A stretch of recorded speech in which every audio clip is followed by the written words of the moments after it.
Alright, so this is just going to be a basic video showing you how to pull the slack out of a tight tire. This mainly applies to tubeless setups, but maybe you have a tight tube setup as well.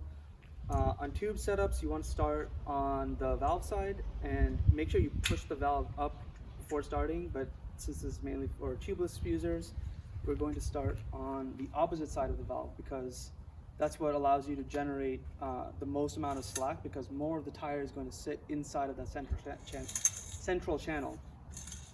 Okay, so the goal is to get as much of the tire as deep in the center channel as possible. So you start with, obviously, on the opposite side of the valve, and you want to push both of the beads deep into the center channel. And what that means is, okay, let's say you get to this stage. This is where most people get stuck.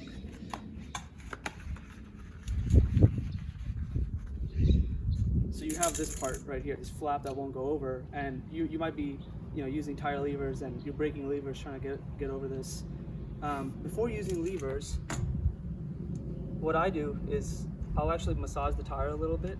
Usually, if you get a new tire, it'll be flat packed, and if it's flat, it means it's going to sit as wide as possible in the rim bed. And if you massage the bead a little bit, or massage the carcass, it kind of generates a little bit of a crease in the middle of the tire, and that's going to get more of the bead deeper in the center channel. So notice how I'm kind of crab handing this.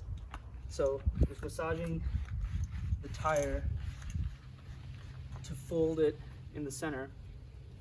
And then step 2 is you start over here, and I'm going to slide my hands across. I hope you can see this. I'm sliding my hands across to pull the slack out of the tire.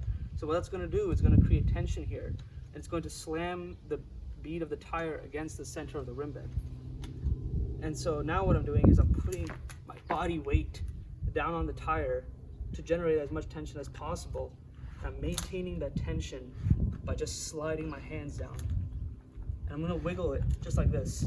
What that's going to do is it's going to kind of slide the bead along the bed. And that's really important for tires that have these kind of sticky beads. And then as you do this, you keep sliding down and down and down.